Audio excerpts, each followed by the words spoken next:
Hey, I'm Dax, aka Audi Lunch Boy. And I'm Richard, aka Audi Maple. You've probably already noticed this dev update is a little different from what we usually do. We're going to be taking the mic from Sony today because we've got some heavier news to share.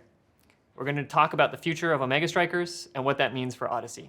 First, we want to give you a window into our world, a window into how we ended up here today. We started Odyssey a little over 3 years ago, just 4 founders working out of Maple's basement with big dreams for the future. We set out to build games that ignite the world's competitive spirit. Games that bring you and your friends together with other players from around the world. Games that challenge you to keep growing your skill. Games that are filled with characters that you grow to love. And most importantly, games that are worthy of your time for years to come. While our team has grown a little bit over those 3 years, our dreams remain the same. Omega Strikers is our first shot at reaching those dreams, and the journey to get to where the game is today was anything but certain. When we first started, we worked for months on some pretty scuffed prototypes, looking for that spark of inspiration for a game that we could really build around. Like I said, many of them were pretty rough, but we learned a little bit more with each one. And then one day when I was driving Repertoire and Lunch Boy back to the airport, it hit us like lightning. Rocket League of Legends. When we got back, we quickly threw together a prototype that had the essence of the game that you all know today. And we actually felt like it was a little bit of fun for the first time. But we didn't know if we trusted ourselves after being locked in the basement. So we went searching for some players to tell us if they thought the game had some promise as well. To that end, we did our first playtest of Omega Strikers back in December of 2020 with students from the University of Waterloo. It lasted about a week, and it was amazing. We got to listen to them laughing and screaming over Discord with their friends over this little game that we'd thrown together in about 5-6 weeks. And they came back every single night to play, which shocked us because the game looked nothing like the game you knew today. It even had mobile controls that you had to use on a computer. It was wild. I can still remember coming back after the holidays and seeing a message in our community Discord that was basically just, when's the next set of playtests? I can't wait to play more Project P. That was the first time that we'd finally felt a sense of validation that the game actually had this core nugget of fun that was worth really building around for the future. So those playtests, they were like rocket fuel to us, and they propelled the development of Omega Strikers forward. And a little over a year ago, we launched Omega Strikers into its open beta. We were so nervous. We had spent just 2 years putting the game together, everything from developing characters like Juno and Juliet to the tech that you need to ship a game. We had so many questions going into that beta. Would people like our characters? Would the servers be stable? And most importantly, would the world think that the game was fun? The days and weeks that followed the launch of the open beta were some of the most exhilarating times of my life as a game developer. We got to watch millions of people play their first matches with their friends. We watched YouTube videos of people's highlight reels. We watched the country Brazil go up against Moist Critical. We got to watch people scream on Twitch at the top of their lungs as they got KO'd by X repeatedly. And we got drowned in fan art like you see on the wall behind us, which was incredible. It was our dream coming true. But within a few weeks, it was also apparent that despite all the great aspects of Omega Strikers, players only ended up really playing for a few weeks before they moved on to other games. And this is ultimately a good thing because it means there are other great games out there deserving of your time. But we want to be able to build a connection with you, the player, for many, many years, so we knew we had work to do. So we made some big changes. We shook up the core gameplay, we expanded out to console and mobile, and we set up a wild marketing campaign to try and help promote the game.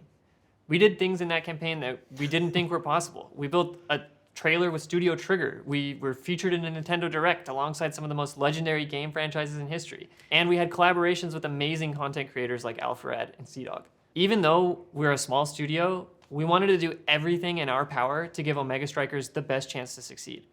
We adore this game and wanted nothing more than to continue working on it for years to come. And yet, well, you've seen our Steam charts.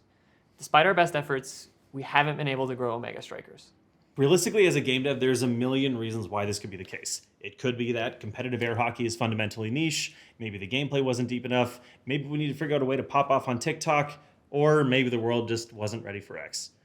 One of the things that makes game dev fascinating and frustrating is that you can always feel like you are so close, that you're just one iteration away from solving the core problem that you need to in order to grow, but that line of thinking can also be a bit of a trap.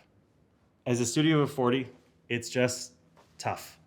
We want to be able to keep trying to make Omega Strikers work, but we also need to make sure that we can keep the lights on at the studio. And as much as it pains us to say, Omega Strikers make significantly less money than it costs us to build and maintain. And that would likely remain true at this point unless we had some huge spike in playership, which is unlikely after everything that we've tried to make the full launch a success. So here's what we're doing. By the end of the year, the full Odyssey team is pivoting to work on new games set in the Omega Strikers universe. After shipping our next update, we'll stop making new content updates for Omega Strikers. Servers and matchmaking are going to stay on. We're going to polish up the custom games tool, and we're going to continue releasing balance updates for the foreseeable future. But there won't be any more new skins, maps, strikers, awakenings, or striker passes. This tears us up. Myself, Maple, the whole Odyssey team, it's not something we ever wanted to say. And we know that it's not something that you ever wanted to hear. We love this game. We love these characters, and most of all, we love this community that's formed around them. You're the reason that we got into game development in the first place, and it hurts us to have to let you down.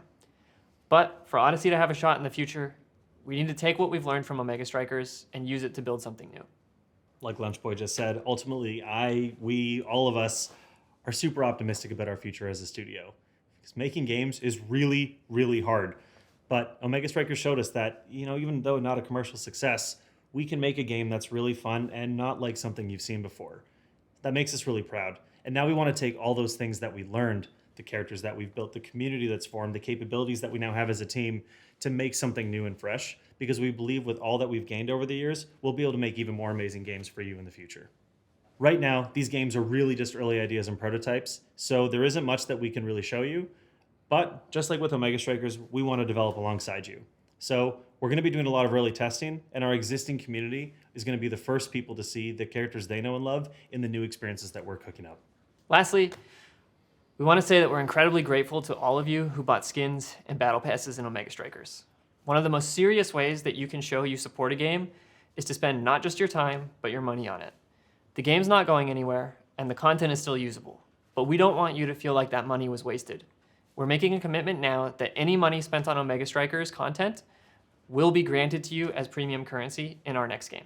So, whether you just joined us recently, or were one of those first testers of the game back in December 2020, whether you make .exe videos on YouTube, create fan art, or headcanons of Omega Strikers characters, compete in tournaments, or just simply enjoy playing the game, we can never say enough how much we appreciate you. The fact that you chose to put yourself into something we've built, that's the dream for us.